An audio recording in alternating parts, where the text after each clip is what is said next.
Hello everyone, I am the Bandit Kirby. Welcome to my channel, The Commander Tavern. The Commander Tavern is a channel dedicated to my favorite Magic the Gathering format. The Brewery is a series on this channel showcasing my spicy brews and other deck techs. On this episode of The Brewery, I return from my long-needed vacation to bring the masses what they want. I will close out the rest of the season with brewing around older commanders. So let's celebrate the epiphany with a deck tech for Ghen, Arcanum Weaver. If you like this deck or any of the cards I'll be mentioning throughout the video, please consider using my TCG Player affiliate link when purchasing those cards. You can find that link down in the description. It'll really help out the channel and no extra cost to you. But the very best way you can help support the channel is with my Patreon. There are plenty of perks for being a patron, such as early access to certain videos, exclusive deck techs, gifts, and more for as little as $1. You can also become a channel member for just 99 cents. Show off your support with a logo next to your name and exclusive emojis. Or you can always just support my channel for free by simply liking, subscribing, and sharing, which also helps out a lot. I put out a new video every Monday, so you don't want to miss out. You can join my Discord server for free if you want to join the Commander Tavern community. All pertinent links are down in the description. Alright, let's get back to the episode. Ghen is a 2/3 human wizard for 1 red, 1 white, and 1 black. He has an instant speed activated ability whereby tapping him and paying 1 red, 1 white, and 1 black, you sacrifice an enchantment to bring another enchantment back from the graveyard. This is a super powerful effect, essentially giving you a Goblin Walder for enchantments in the command zone. However, Ghen is outside of green, making it quite difficult to use the best enchantress effects out there, especially when he came out a little over 4 years ago in Commander Legends. However, 4 years is a long time, and with the pace in which Magic sets and products are releasing, we've gotten way more goodies for Ghen. This opens the door for more possibilities of building a deck around him. My deck has a little bit of everything, but it also makes the most of Ghen's ability being activated at instant speed, especially for those enchantments with interaction on them, but we'll see those later. The best thing about waiting over 4 years to build this deck is that now there are way more ways to create enchantment tokens. This allows us to trade scrap for treasure awaiting in our graveyard. To that end, the deck is running Daxos the Return and Heliod God of the Sun. These aren't new for Ghen, but sometimes you have to start with the classics. You can create enchantment tokens at instant speed if you want that sneaky reanimation, but it'll cost you more net mana to do so. However, you can also sink mana into these at the beginning of the end step before your turn in order to bank token enchantments for the future. You can use them for chump blocking also, or whatever needs occur. Heliod being indestructible makes him a great blocker, plus gives all of our creatures vigilance, which is going to matter in a moment. Spellbook Vendor, Defiled Crypt, Ondu Spirit Dancer, and Soaring Lightbringer also create enchantment tokens but via triggered abilities. These are all new for Ghen and really make him that much better. Opening Defiled Crypt grants us access to an enchantment creature token each time a card leaves our graveyard, which means that it gives us more ammunition for a future Ghen activation. Even Cadaver Lab is useful to unlock in order to recover a creature from our graveyard. Just keep in mind that if you reanimate this card, it'll enter with both rooms locked, so you'd need to also pay the respective casting costs to unlock them. The Spirit Dancer is absolutely insane here because it triggers on entering the battlefield and not being cast, so reanimating enchantments will trigger it. Getting a token copy of our best enchantments is absolute madness, especially when copying the deck's interaction pieces, even if it is once per turn. For just 1 generic, you create a roll token with the vendor at the beginning of combat. This is great for sacrificing in a pinch. Lightbringer does it for free, and you can even get 3 at once if you attack all opponents with at least 1 creature. Speaking of combat, Breath of Fury and Grim Reaper's Sprint are nuts in a Ghen deck. When either enters the battlefield, it untaps all creatures we control, and then it gives us an additional combat step. With enough mana, you could have a bunch of extra combat steps. With enough creatures, you could potentially win the game that way.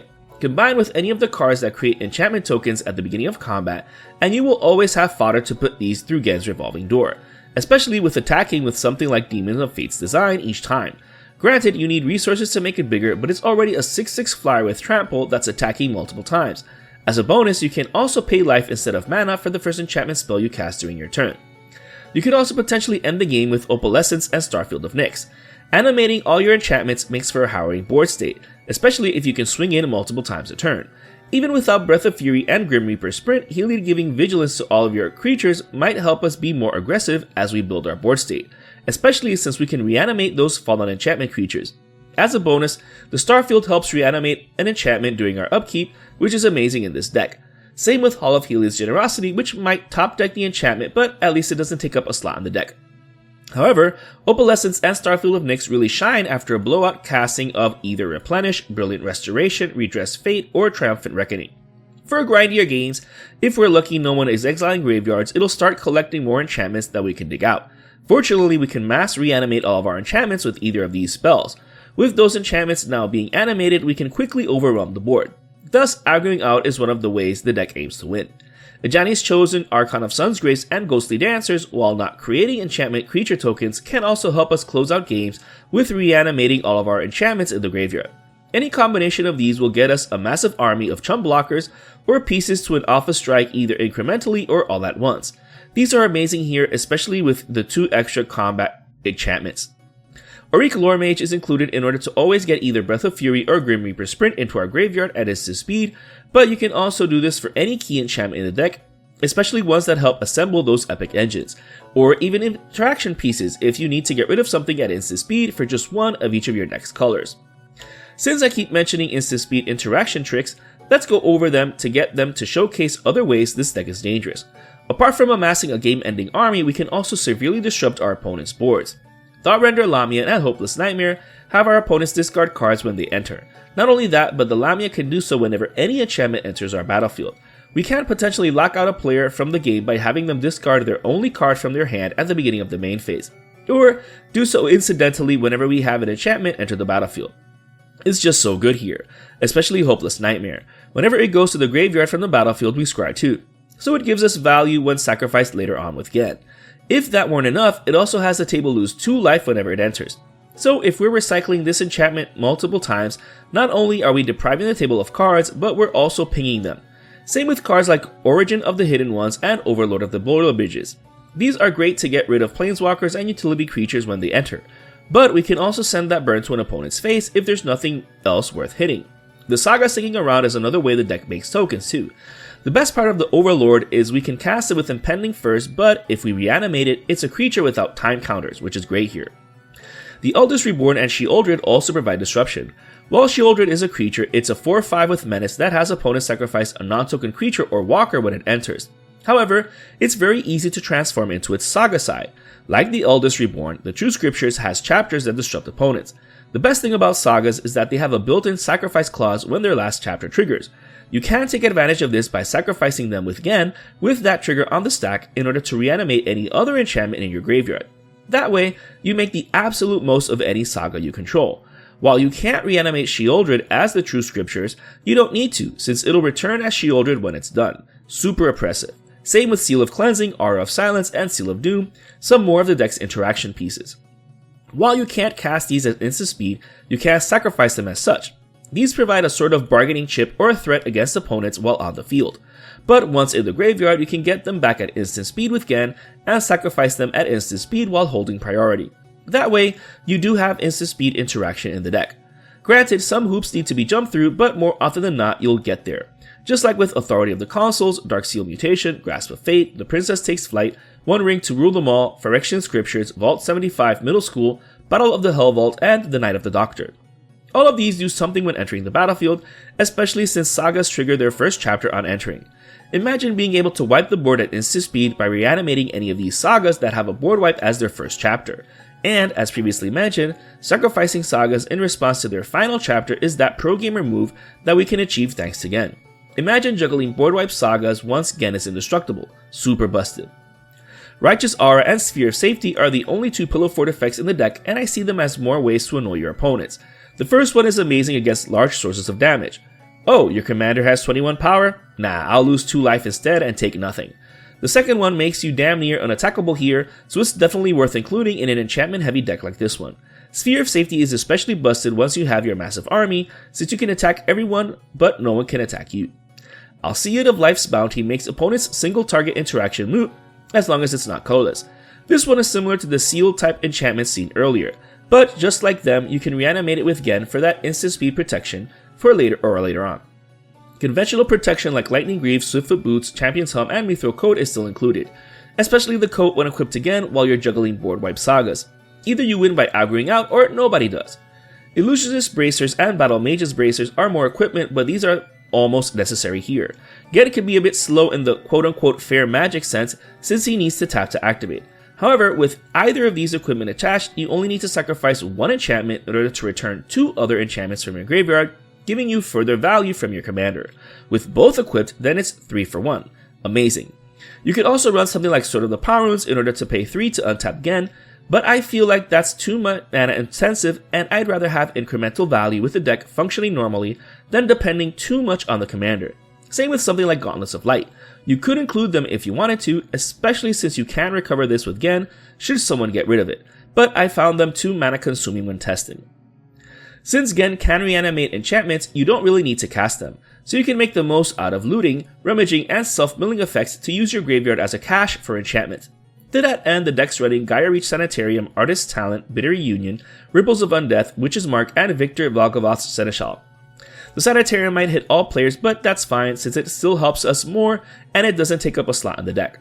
The talent is amazing here because you can rummage one each time you cast a non-creature spell, of which the deck has plenty. However, its second level reduces the cost of our non-creature spells, providing us incremental mana acceleration. If that wasn't enough, even its third level is useful here, since it synergizes with the enchantments that deal non-combat damage. Such an amazing enchantment for this particular build. Bitter Reunion is just a loot spell in enchantment form. However, you can sacrifice it to give haste to all of your creatures. Doing this once you mass reanimate all of your enchantments that either become creatures and or trigger all the creature token creators, and you have a potentially game-ending turn. Witch's Mark is an actual looting spell, but it creates a roll token also when it resolves. So not only does it put any enchantment you want from your hand to the graveyard, but it then gives you the enchantment token to sacrifice again to cheat in that very enchantment. So good, don't sleep on this simple spell. Ripples of Undeath and Victor each self-mill us. We can't recover something with the enchantment, which is great, but it helps fill our yard with enchantments. Then we can sacrifice it if need be. Victor has the potential of triggering multiple times in a turn, but even if he only triggers once, we still get to Surveil 2, which is not nothing. We can also just draw cards the old-fashioned way with Demonic Lore and Treacherous Blessing. These trigger when entering the battlefield, but then hurt us if we keep them. Good thing we have Ghen to turn these into utility both when entering and then for swapping them away for any other enchantment in our graveyard. Then, once they're there, if we need to draw more cards, we can just reanimate them too and draw cards, then get rid of them again. So good. Mesa Enchantress and Ashok's Reaper synergistically draws cards via enchantments. How busted they end up being depends on how epic or engine is in play, but they're still worth including since they will draw us incremental advantage as turns pass. Phyrexian Arena and Demonic Pact draw us cards on our upkeep. Granted, with the Pact we can also either drain any target for 4, which is yet another source of non-combat damage, disrupt an opponent by having them discard 2 cards, or just straight up lose the game. Fortunately, we can ignore that last one if we sacrifice it away with Ghen before our upkeep happens. Trouble in Pairs is another enchantment with trigger-based card draw. This card is so good because it also disrupts opponents. No extra turns for you. However, that's just a bonus. The real reason it's here is to draw us cards each turn essentially. Erebus God of the Dead is another indestructible god that we can make the most of. Paying 2 life and 2 mana to draw a card might seem like much, but our opponents can't gain life and it's a 5/7 blocker. Plus, it being an enchantment provides us a ton of limitless value in this deck. Valgavoth's Lair also provides value without taking up a slot in the deck. Unfortunately, Urza's Saga doesn't do much in this deck, but the Lair helps us trigger a ton of effects by simply playing a land. Then once we have enough mana, it's fodder for Ghen. So good. As for the mana acceleration, being non-green limits our options, but the deck is running Wayfarer's Bauble, Navigation Orb, and Burnished Heart for its land-based ramp effects, and Soul Ring, Arcane Signet, and Felwar Stone for its mana rocks. Yes, running mana rocks can be fragile, but they're cheap, so getting them early on will give us the advantage we need, even if they're destroyed soon afterwards. It is what it is. The rest of the deck is just the rest of the lands. Apart from all of the previously mentioned lands, the deck's running all 9 fetch lands, all 3 shock lands, all 3 snow duels, all 3 opponent lands, Savai Triome, Reflecting Pool, Command Tower, and Ancient Tomb, as well as 3 of each basic land for the ramp effects in the deck. As with all of my deck techs, you can build your mana base according to your budget. Whether you include more expensive cards or even cheaper cards is up to you. You do you. This brew is just an idea of how to build around Ghen Arcanum Weaver. As I mentioned in the intro, this commander has aged like fine wine. Many more enchantment-based sets have released since its appearance in way more colors than the usual green, white, blue. This opens more doors to play him than just curses and sagas, or as a way to cheat in expensive enchantments, as tended to be the case. I was able to still make the most of sagas, but I managed to go more aggressive as well as oppressive. So hopefully you liked my take. However, I'd also still like to know how else you would brew it, so please let me know in the comments. If you're interested in the deck list of the spicy brew of mine, you can find a link to it down in the description. I would like to thank all my patrons for supporting me, and a quick shout out to all my higher tier patrons, the brewers, for their patronage.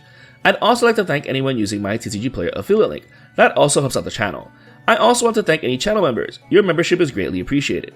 I also want to thank those who voted on seeing older commanders instead of me returning to continue with the latest ones. Thanks for your patience while I took my vacation. And to everyone, thanks for watching this episode of the Brewery on the Commander Tavern. I am the Meta Kirby, and happy brewing!